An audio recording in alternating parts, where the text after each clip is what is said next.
Welcome to Episcopals, bringing you the latest in faith-based advocacy from the Episcopal Church Office of Government Relations. Hey Bryce, it's great to have you on our Episcopals podcast. Bryce Bennett is with us as our guest speaker for this episode. He is the executive director, I think I have that right, of Vote Early Day. That's right. So welcome. I don't know if there's anything else you want to share for our audience about yourself. Well, thank you so much for having me. I'm so excited to be here, and we're so grateful to have the Episcopal Church as one of our longtime partners now, of folks who have collaborated to make Vote Early such a success in helping people share their voices ahead of Election Day. Awesome. Yeah, no, it's been great to be a partner with you all. The resources that you shared, over the past several election cycles are just really helpful for me personally, in our own messaging from our office, but also in helping to equip our election activator volunteers and others across the church and helping to get out the vote in their communities. So it's wonderful to have you back doing some more programming with us. Well, I'm so grateful to have a chance to share, and I'm glad that you like the resources. Our goal is always to make celebrating Vote Early Day both easy and impactful, and I know that you all have done that year after year. Yeah, no, thank you for that. Well, just to start off, short conversation today, what are you personally motivated by to participate in this election?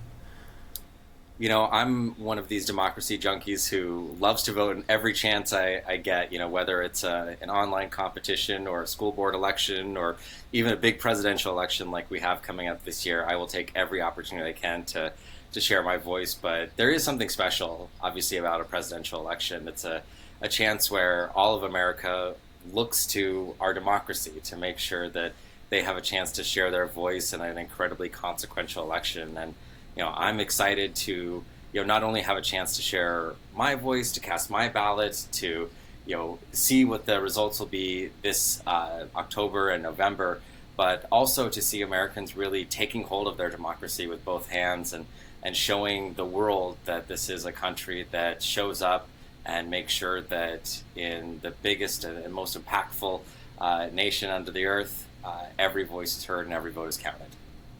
Yeah, no, I appreciate that. And, in previous episodes of our podcast, we've talked about, how our faith, at least in the context of our church, our faith can guide us to participate in our communities and look after one another, and that casting our vote is an expression of that. I know Vote Early Day is a secular organization, but it's cool to me to see some of these same interests and goals of wanting to have better communities, be expressed in different ways and working together to realize them through the act of voting.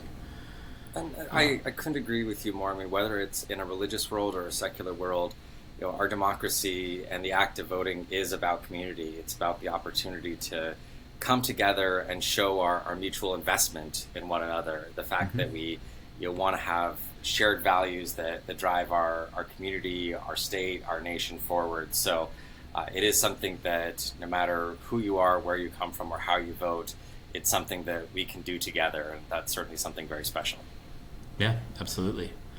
Well, let's get a bit more specific then to your work. What is Vote Early Day? Tell us about it, why it was created. What's Vote Early Day? Yeah, well, so Vote Early Day was created in 2020 as a day of action and celebration for our democracy. We were created because we had seen that over and over when people wait until the last day, Election Day, to cast their ballots, they run into roadblocks, hurdles that may stop them from having the opportunity to share their voice, whether that's a long line at the polling location or a busy schedule or a last-minute problem that pops up. Those are things that we've heard from people over and over again were the last thing that was able to stop them from having a chance to share their voice in these critical elections. So we created this day to celebrate opportunities, whether it's in person or by mail, to cast our ballots early and do it in a fun and celebratory way. In a world where politics is as toxic as ever, as off-putting as I think I've ever seen it, having an event that brings together trusted local businesses, nonprofits, churches, campus groups to have a celebration, a party at the polls, a march to go vote, an educational event to help people think about what's on their ballot, encouraging them to share their voices early is something that's going to invite people into their democracy and lower that barrier for entry. Sure. Awesome. And I know Vote Early Day doesn't work alone. There are numerous partners, including the Episcopal Church, that chip in different ways. But I know there are I think 3 other particular organizations under the Civic Holidays umbrella. I'm wondering if you could just speak briefly to those. Yeah, absolutely. And I think that you're totally right. Vote Early Day is a civic holiday. One of 4 that are celebrated throughout the year, and we are only possible because of the incredible partners like the Episcopal Church and so many others, both big national organizations as well as small community gatherings that come together on these days of action. So in addition to Vote Early Day, you launch the civic season of holidays with National Voter Registration Day, which is a day in late September that encourages people to register. Each of these steps is building on the one before it to make sure that people are building the steps they need to cast their vote and have their voice heard. So after National Voter Registration Day, you get National Voter Education Week, which is an exciting week for people to learn about what's on their ballot, learn about the process, and make sure that they have everything they need ready to cast their ballot. You get to late October, and here you are with Vote Early Day. And the last piece is Election Hero Day, which is a celebration that happens the day before Election Day, where we uplift our election workers, poll workers, the folks who make our democracy possible by showing up and playing the foundational role of counting those ballots and ensuring that everybody has a voice. Awesome. Thank you for reviewing those. And, it's a reminder of sort of just the vocabulary we're trying to use a bit more intentionally this year, saying election engagement versus just simply voter engagement. It takes both, but in our sort of theoretical approach, we want to use election engagement to include and acknowledge that it's not just about casting our vote, it's literally participating in the process of our election. It's being an election worker, showing up to the polls, being trained to do that for primaries, to do that for early voting, to do that on election day itself. And even for churches, some parishes already are polling sites, but to encourage churches that aren't, or maybe have just thought about it, to kind of take the leap and reach out to their local election office or Secretary of State, depending on where they are, to see about being a polling site for this fall. I think that's so important. I'm so glad to hear that you all are saying that, because voting is just one of the many steps that are important in this election season, in this civic engagement season. We have that duty to our democracy and to ourselves to cast our ballot, but we also have a duty to each other. Making sure that if you have a elderly neighbor who needs help getting to the polls, you give them that ride. If you have somebody that's looking for information, be that hub, that educated person who can help them get the information they need to cast an informed ballot. And certainly for churches and for congregations, opening your doors to voters or helping educate your friends and neighbors in your community about what's on their ballot and how they can have their say is so vital. So we're so grateful for the fact that everybody is engaging in this election and people are really finding these civic holidays as really important milestones to really attach themselves to as action days. Yeah. Well, I appreciate that framing and kind of leads me to one of my last questions here of, there are individual actions, but there are also actions we can take as communities. And, part of our role, I think, in the Office of Government Relations is to try to inspire individual parishes to take on work, as well as the individuals within them, to cast their vote, but to go beyond it and help facilitate it in their communities. So 2 questions for you then. Parallel and specific to the Vote Early Day's resources. How can an individual prepare, and how might Vote Early Day help them in casting their vote? And likewise, how can a local congregation, a local parish get involved with Vote Early Day to help their communities? Yeah, great question. So when it comes to individuals, we always want to make sure that people are first registered. So check with your local election office or go to voteearlyday.org. We have a fantastic voter tool that will not only tell you if you're registered, and if you're not, you can get registered through it in most states, help you get educated about what's on your ballot. We are a nonpartisan organization. We are not here to tell people who to vote for or how to vote. We just want to make sure that people share their voice, and we know that voting early is a big way that people can ensure that happens. But then, making sure that you do have that opportunity to cast your ballot and take some friends with you.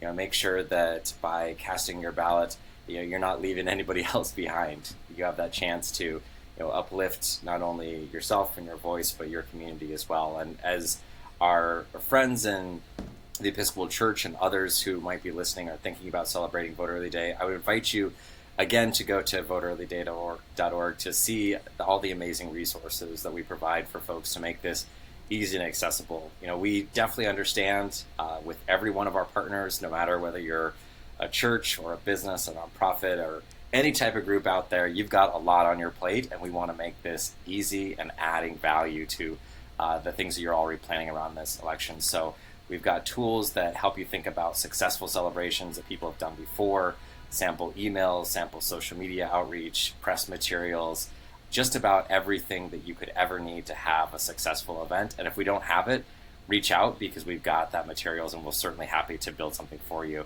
The thing that I'll add on top of that is last year, or maybe the year before, we actually built a one-pager about ideas for congregations to celebrate, people specifically in the religious community, about how they can engage in Vote Early Day.